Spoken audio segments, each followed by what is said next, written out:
हे दोस्तों, मैं हूँ टूनी और स्वागत है आपको मेरी दुनिया टूनिया में। आज की कहानी है पेंशन वाली दादी की सपना अफसर बनने की। तो फिर देर किस बात की है, चलिए कहानी सुनते हैं।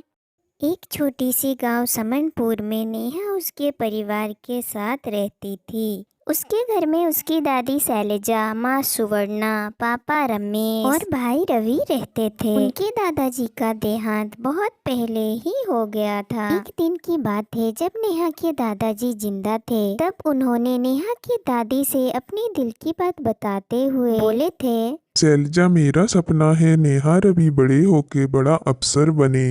तब शैलजा बोलती है, अरे अब परेशान मत होइए, नेहा और रवि दोनों ही अच्छे से पढ़ाई करते हैं, विद्यालय में अच्छे नंबर भी लाते हैं, आपका सपना जरूर पूरा होगा। अतीत की बातें सोचकर नेहा की दादी परेशान हो जाती है। नेहा के दादाजी का सपना वो कैसे पूरा करेंगी सोच के रो पड़ती है। तभी वहाँ पर रमेश आ जाते हैं। रमेश आके अपनी माँ से पूछते हैं, क्या हुआ माँ, क्यों रो रही हो, कोई परेशानी है? तो शैलजा रमेश को बताती है, बेटा, तुम्हें तो पता ही है तुम्हारे पापा क्या चाहते थे। अब नेहा और रवि अपने एग्जाम में अच्छे नंबरों से पास हो गए हैं। अब अगर हम उन्हें एक अच्छे विद्यालय में नहीं डालेंगे तो तुम्हारे पापा का सपना कैसे पूरा होगा। तो रमेश बोलते हैं, हाँ माँ, तुम सच बोल रही हो। अब हमारी हालत तो इतनी अच्छी नहीं है कि हम दोनों को ही एक अच्छे विद्यालय में पढ़ा सके। अगर किसी एक को अच्छे विद्यालय में डालने का सोचते भी हैं तो किसे डालेंगे?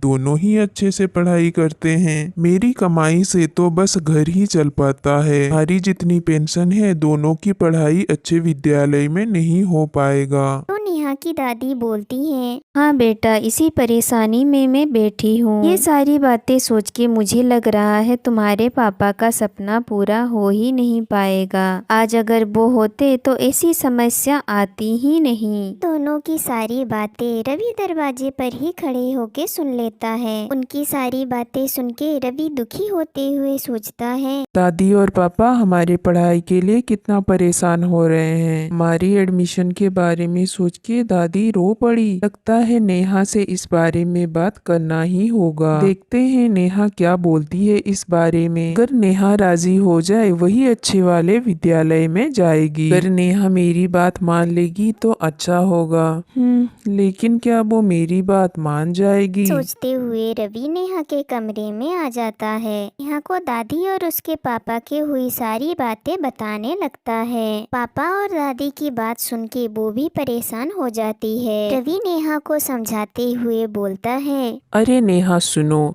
पापा और दादी की परेशानी को हम सुलझा सकते हैं। नेहा दुखी होती है। रवि की ये बात सुन के वो पूछने लगती है, अरे भैया, अब आप ही बताओ, पापा और दादी की परेशानी को हम कैसे सुलझाएंगे? तो रवि बोलता है, नेहा देखो, पापा और दादी हम दोनों में से किसी एक को भेज सकते हैं अच्छी वाली विद्यालय में। हम दोनों में से कोई एक ही जा सकता है अच्छी वाली विद्यालय में दादाजी का सपना पूरा करने के लिए।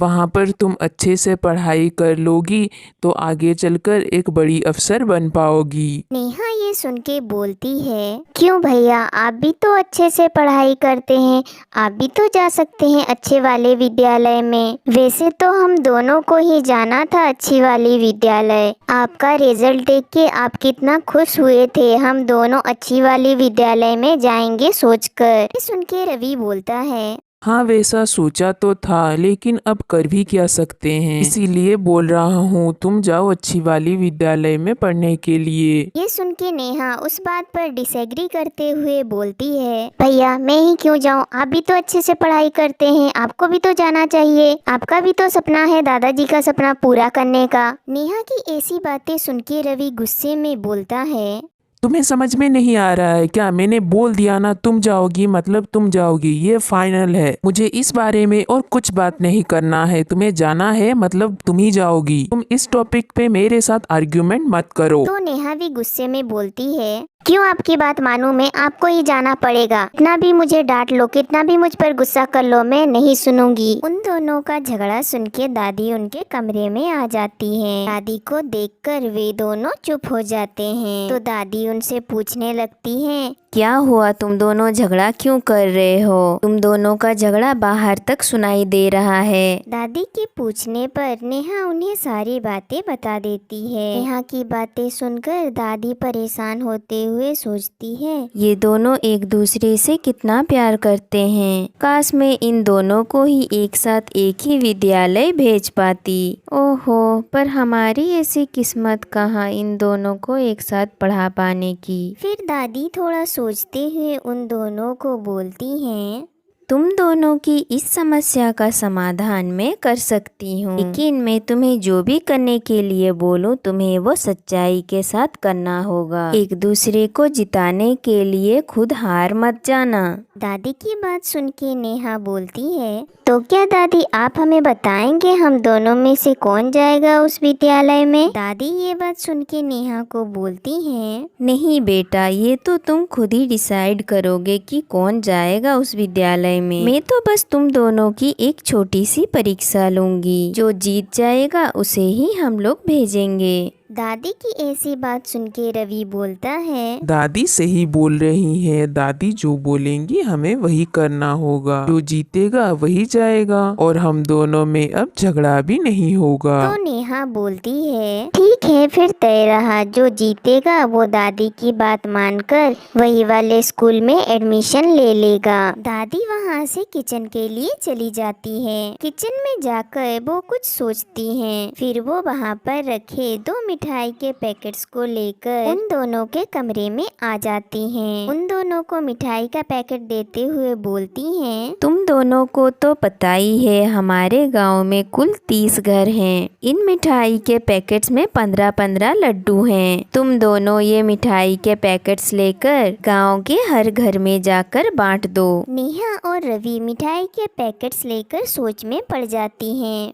फिर रवि तुरंत दादी से बोलता है, अरे दादी, इसमें सोचना क्या है, ये तो बहुत आसान है। अगर हम हर घर में आधा आधा लड्डू देंगे तो हम 30 घर में लड्डू बांट सकते हैं। लेकिन नेहा थोड़ा सोचते हुए दादी से बोलती है, दादी भैया ने जो बोला वो भी सही है, लेकिन अगर हम हर घर में जाके आधा लड्डू बांटेंगे तो हम दोनों को ही हर घर में जाना पड़ेगा। इससे अच्छा तो ये होगा हम दोनों 15-15 घर जाके एक एक लड्डू दे आएं। इससे हम दोनों को पूरे 30 घर जाने भी नहीं होंगे, हमारा वक्त भी बच जाएगा और हर घर को पूरा एक लड्डू मिल जाएगा। नेहा की ये जवाब सुन के दादी खुश हो जाती है। फिर वो रवि से पूछती है, क्यों रवि, नेहा ने सही कहा या गलत? रवि दादी के सवाल का जवाब देते हुए बोलता है, हाँ दादी, नेहा ने बिल्कुल सही कहा। ऐसे करने से हमारा वक्त भी बच जाएगा।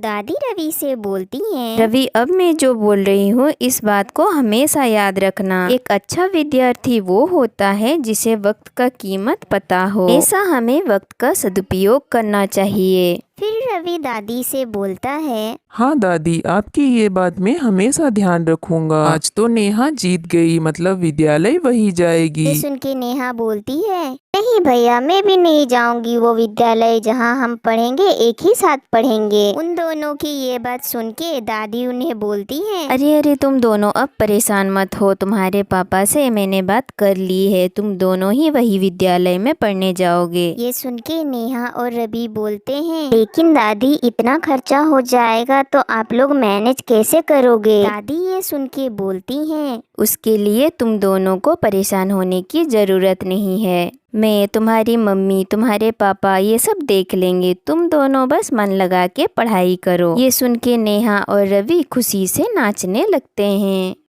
हे दोस्तों, उम्मीद है आज की कहानी आपको अच्छी लगी होगी। अगर कहानी अच्छी लगी हो तो वीडियो को लाइक और चैनल को सब्सक्राइब करना मत भूलिएगा। अगर आपको कहानी सुनना पसंद हो तो बेल आइकन को भी दबा दीजिएगा, इससे मेरी वीडियो की नोटिफिकेशन आप तक जल्दी पहुंच जाएगी। Thank you, bye bye, see you soon.